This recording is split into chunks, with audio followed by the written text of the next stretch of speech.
नमो तस्स भगवतो अर्हतो सम्मा सम्बुद्धस्स। MA in Pali Buddhist स्टडिजका विद्यार्थीहरूको सङ्गठन पाली जागरण सङ्घ हो। पाली जागरण सङ्घका सदस्यहरूले मिलिन्द पन्यो पाली र नेपाली अनुवाद सहित वाचन गर्ने जमर्को गरेका छौं। मिलिन्द पन्यो त्रिपिटकमा शुद्ध पिटक अन्तर्गत खुड्डक निकायको एउटा ग्रन्थ हो। पाली जागरण सङ्घका सदस्य म रिना तुलाधरले मिलिन्द पन्यो वाचन गर्दैछु।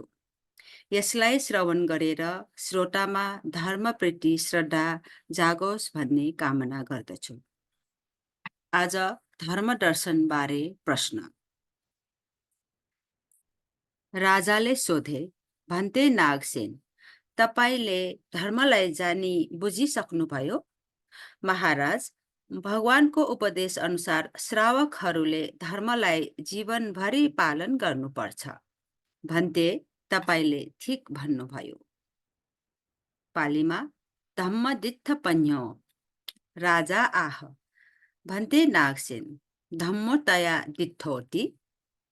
बुद्ध नेत्तिया खो महाराज, बुद्ध पन्यतिया याव जीवं सावकेहि वति तब्बन्ति। कल्लोसी भन्ते नागसेनाति। धम्मदित्थ पन्यो चतुर्थो। अब संक्रमण बिना प्रतिसन्धि विषयमा प्रश्न। राजाले सोधे, भन्ते नागसेन, यदि आत्माको संक्रमण एउटा शरीरबाट निस्किएर अर्को शरीरमा जाँदैन भने पुनर्जन्म कसरी हुन्छ? हो महाराज, बिना संक्रमण पुनर्जन्म हुन्छ। भन्ते नागसेन, त्यो कसरी हुन्छ? कृपया उपमा दिएर सम्झाउनुहोस्। महाराज, यदि कुनै व्यक्तिले एउटा दियो बाल्दा के यहाँ एउटा दियोले अर्को दियोमा संक्रमण गर्छ? गर्दैन महाराज। गर्दैन भन्ते महाराज, यसरी बिना संक्रमण पुनर्जन्म हुन्छ।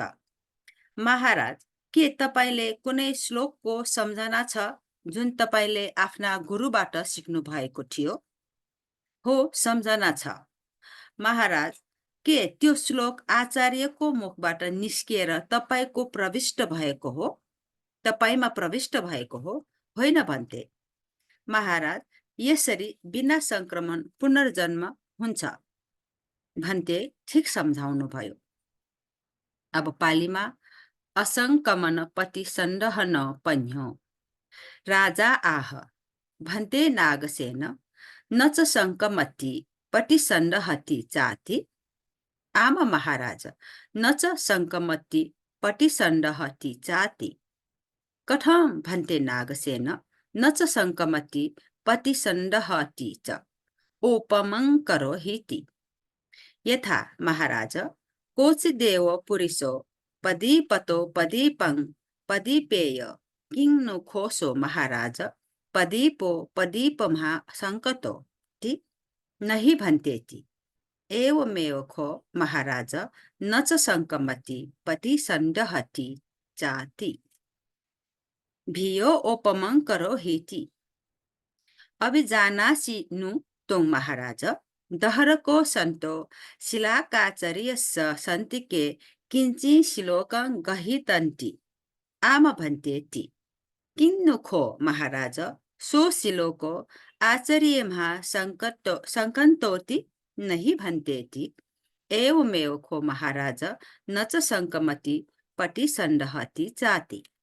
कल्लोसी भन्ते नागसेनाति। असंकमन पति संदहनो पन्यो पंचमो। अब वेदगु प्रश्न।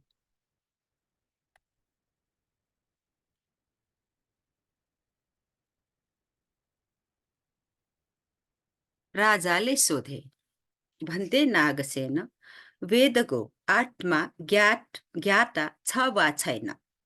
सबीरले भन्नुभयो, परमार्थमा यस्तो कुनै जान्ने छैन। भन्ते ठीक भन्नुभयो। वेदगु पन्यो पालीमा। राजा आह, भन्ते नागसेन, वेदगु उपलब्धतीति थेरो आह परमथेनखो महाराज वेदुगु नुपलभट्टीति कल्लोसी भन्ते नागसेनाति वेदगु पन्यो छत्थो।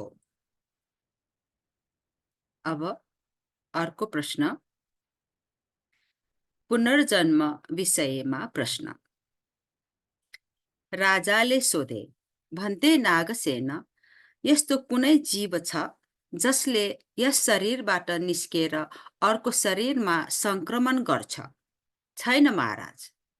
भन्ते, यदि यस शरीरबाट निस्केर जाने कोही पनि छैन भने ऊ आफ्नो पाप कर्मबाट मुक्त भयो होला, हैन त?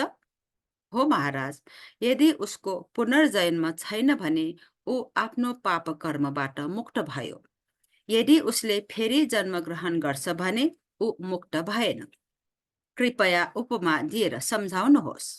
महाराज, यदि कुनै मानिसले अरूको आँप चोर्यो भने दण्डको भागी हुन्छ कि हुँदैन? हो भन्ते, हुन्छ। महाराज, त्यो आँप त उसले रोपेको थिएन जुन यसले चोरेको थियो, अनि दण्डको भागी कसरी भयो? भन्ते, उसैले रोपेको आँपले गर्दा यो आँप उत्पन्न भएको हो, त्यसैले ऊ दण्डको भागी हुन्छ। महाराज, यसरी एउटा मानिस यस नाम रूपले पाप पुण्य कर्म गर्छ, यस्ता कर्महरूको प्रभावले गर्दा अर्को नाम रूपले जन्म लिन्छ। त्यसो हुँदा ऊ आफ्नो पाप कर्मको प्रभावले मुक्त हुँदैन। भन्ते, तपाईले ठीक सम्झाउनु भयो। अब पालीमा, अन्य काय संक्रमण पन्यो। राजा आह, भन्ते नागसेन, अथि कोची सत्तो यो इमम्हा काया अन्यं कायं संकमतीति नहि महाराजाति। यदि भन्ते नागसेन, इमम्हा काया अन्यं कायं संकमन्तो नथि ननु मुट्टो भविष्यति पापकेहि कम्मेहि तिम आम महाराज। यदि न पटि संदेह्य मुट्टो भविष्यति पापकेहि कम्मेहीति यस्मा चखो महाराज पटि संदहति तस्मा न परिमुत्तो पापकेहि कम्मेहीति ओपमं करो हीति।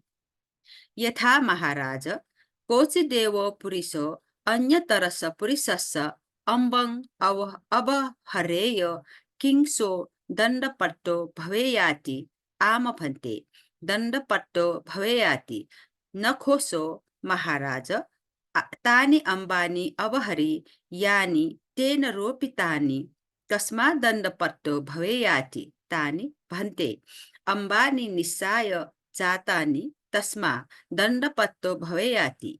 एवमेव खो महाराज इमेन नाम रूपेण कम्मं करोति शोभनं वा अशोभनं वा तेन कम्मेन अन्यं नाम रूपं पटिसंदहति तस्मा न परिमुक्तो पापकेहि कम्मेहीति कल्लोसी भन्ते नागसेनाति।